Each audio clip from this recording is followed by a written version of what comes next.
حضرت عمر رضی اللہ تعالیٰ عنہ جب ایمان لائے تو آپ نے ایک ایک کافر کے گھر کے دروازے پہ کھڑے ہو کے کہا کہ تم کمزوروں کو مارتے تھے، میں تمہیں بتانے آیا ہوں میں محمد عربی کا نوکر بن گیا۔ بلکہ آپ نے اعلان کیا جس نے اپنی بیوی کو بیوہ اور بچوں کو یتیم کروانا ہو اور اپنے ماں باپ کی کمر کو جھکانا ہو وہ عمر کے مقابلے میں آئے۔ اللہ اکبر۔ زنیرہ نامی ایک خاتون تھی، بہت کمزور۔ راوی کہتا ہے کہ اس کی ہڈیوں میں گودا نہیں تھا، عشق رسول تھا، اور اس کا ظالم آقا اس کو مارتا ہے، اور جب مار مار کے تھک جاتا ہے ادھر سے عمر آ رہے ہیں، یہ اسلام لانے کی پہلے کی کہانی ہے، ادھر سے عمر آ رہے ہیں تو اس نے کہا عمر تم جوان آدمی ہو تو یہ چھوڑتی نہیں ہے اپنے نبی کا نام، ذرا تم آؤ۔ عمر کوڑا پکڑ لیتے اسے مارتے مارتے تھک جاتے ہیں تو پانی پینے لگتے ہیں، تو کہتے ہیں مجھے تیرے پہ ترس نہیں آیا لیکن میں ذرا پانی پینے لگا ہوں، اور پھر گلے کے اندر ڈال کر کے کوڑا اور اس کی رسی کو بل دیتے ہیں اور اس کی آنکھیں باہر نکل آتی ہیں اور کہتے ہیں بلا اپنے نبی کو جو تیری آنکھوں کی بینائی واپس کرے۔ اللہ اکبر۔ تو اس نے آسمان کی طرف منہ کر کے کہا مالک میں کبھی بھی آنکھوں کی بینائی نہ مانگتی لیکن اب تیرے نبی کی عزت کا سوال ہے۔ آنکھوں کی بینائی واپس ہو جاتی ہے۔ زنیرہ کو بڑا مارا، آج عمر گلیوں میں آنکھوں میں آنسو ہیں اور عجیب دل بے تاب ہے، اور کہتے ہیں آؤ بھئی میں حضور کا غلام بن گیا ہوں، تمہیں بتانے آیا ہوں۔ زنیرہ نے موڑ کاٹا تو آگے عمر یہ آواز دے رہے تھے۔ زنیرہ ایک کونے پہ کھڑے ہو کے رو کے کہتی ہے عمر تم تو بڑے اس دن جوش و غضب میں تھے اور تم مارتے ہوئے تھکتے نہیں تھے۔ تو عمر نے کہا زنیرہ اس دن میں نے دیکھا نہیں تھا، اب میں محمد عربی کو دیکھ آیا ہوں۔ جنہ ویکھیا نہیں ہو کرن گلاں، جنہ ویکھیا نہیں ہو کرن گلاں، جنہ ویکھیا ہو تے بول دے جڑے محرم راز حقیقت دے اور راز حقیقت کھول دے۔ تو حضرت عمر رضی اللہ تعالیٰ عنہ ایمان لائے۔ حضرت عبداللہ ابن مسعود رضی اللہ تعالیٰ عنہ فرماتے ہیں کہ حضرت عمر کا ایمان لانا مسلمانوں کے لیے عزت کا سبب تھا، ان کا ہجرت کرنا مسلمانوں کی نصرت تھی اور ان کی خلافت مسلمانوں کے لیے رحمت۔ حضرت عمر رضی اللہ تعالیٰ عنہ وہ ہیں کہ میرے حضور نے فرمایا لوگوں جب نیک لوگوں کا ذکر کرو تو میرے عمر کا تذکرہ ضرور کیا کرو۔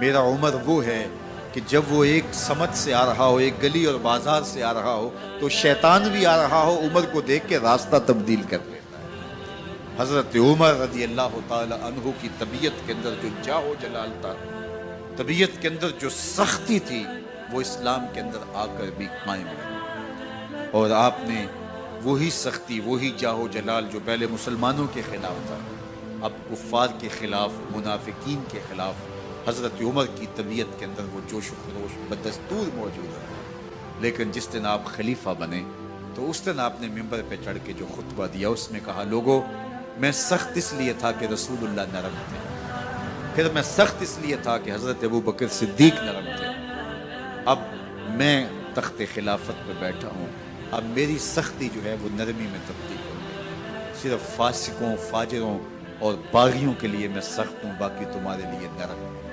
سب سے کم جو تنخواہ بیت المال سے اگر کسی وجود نے لی ہے تو وہ حضرت عمر رضی اللہ تعالیٰ عنہ نے صرف 2 جوڑے لیتے تھے سال میں، اور راوی کہتا ہے کہ میں نے دیکھا ہے کہ اس میں بھی 17 پیوند لگے ہوتے تھے۔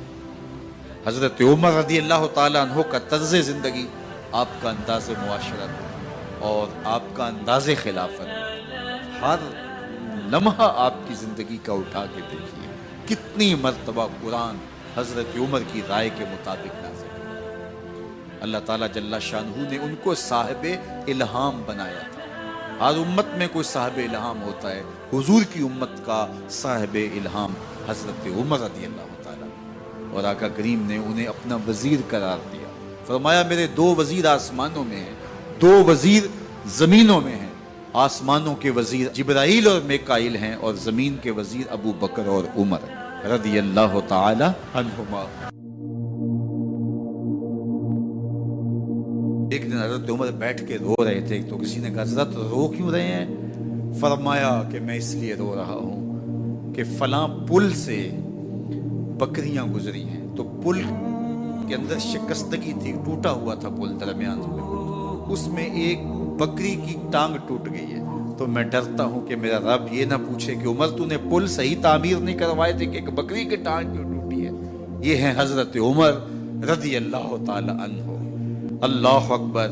تو اللہ تعالیٰ جل شانہ نے حضرت سیدنا عمر بن خطاب رضی اللہ تعالیٰ عنہ سے جو کام لیا، مختصر دور خلافت کے اندر 10 سال 6 ماہ 4 دن آپ نے خلافت فرمائی ہے، لیکن کہاں سے چلے اور یہاں مکران تک، بلوچستان کا حصہ ہے، یہاں تک آپ کے سلطنت کی حدود وسیع، ادھر آرمینیا تک جا پہنچے، حمص فتح کیا، قادسیہ، یرموک۔ آپ ذرا دیکھیے کہ کہاں تک آپ کی فوجوں کے گھوڑے دوڑتے رہے، اور اللہ تعالیٰ جل شانہ نے ان کو جو توانائی، عدل و انصاف کی قوت عطا فرمائی۔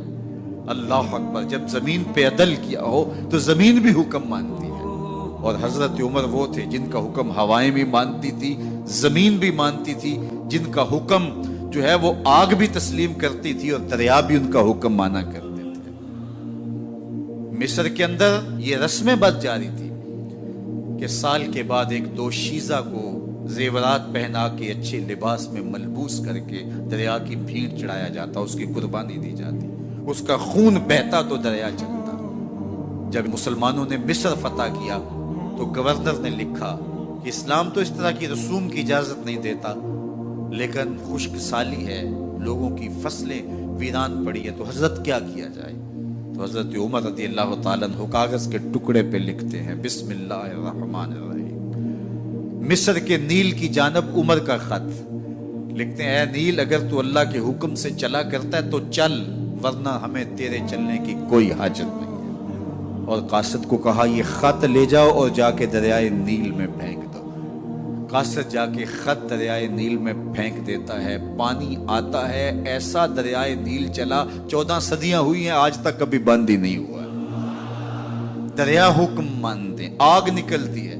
لوگ حضرت عمر رضی اللہ تعالی عنہ کے پاس آئے، حضرت لاوا پھوٹا ہے، آگ نکل رہی ہے اور مدینے کی طرف بڑھ رہی ہے، اب کیا کیا جائے؟ فائر بریگیڈ تو زمانے میں تھی نہیں۔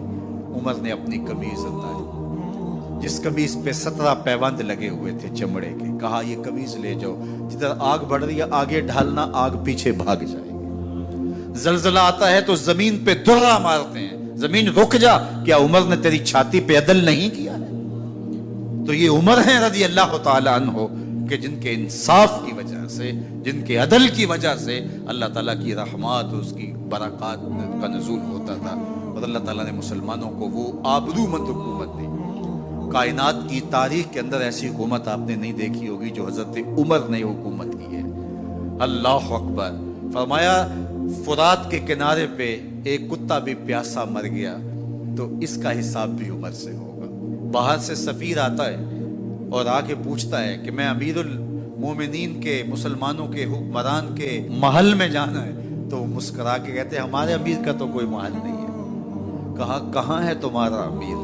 کہا مسجد نبوی میں ہوگا یا بیت المال کی اونٹوں کی دیکھ بھال میں لگا ہوگا۔ وہ جب گئے تو مسجد میں نہیں ہے، اللہ اکبر، وہاں گئے تو وہاں بھی نہیں ہے۔ پھر کیا دیکھتے ہیں کہ عمر رضی اللہ تعالی عنہ جنت البقیع کے پاس ایک درخت کے نیچے اینٹ کا سرانہ رکھ کے سوئے ہوئے، تو اس نے کہا عمر تو نے عدل کیا ہے، تجھے کچی اینٹ پہ بھی نیند آ گئی۔ ہمارے حکمرانوں نے انصاف نہیں کیا اور وہ بند اور محفوظ کمروں کے اندر بھی سکون اور چین کی نہیں سو سکتے۔ حضرت سیدنا عمر رضی اللہ تعالیٰ عنہ نے اس طرح ان امور سلطنت نبھائے۔ آپ دن کو لوگوں کی دیکھ بھالی کرتے، لوگوں کی ضروریات سنتے سمجھتے، اور جب رات پڑتی لوگ سو جاتے، عمر مدینے کی گلیوں میں پہرا دیتے۔ کائنات نے کوئی ایسا بھی حکمران دیکھا ہوگا؟ اللہ اکبر۔ وہ مجاہد جو مختلف محاذات پہ گئے ہوئے ہوتے، ان کے گھروں کی دیکھ بھالی کرتے، ان کی ضروریات کا خیال رکھتے، ان کی آبرو کا پہرا دیتے۔ راتوں کی تنہائیوں کے اندر حضرت عمر اٹھتے اور جا کے گشت کرتے، چکر لگاتے، دیکھتے کوئی آنکھ پر نم نہ ہو، مفلسی کا کسی گھر میں ماتم نہ ہو۔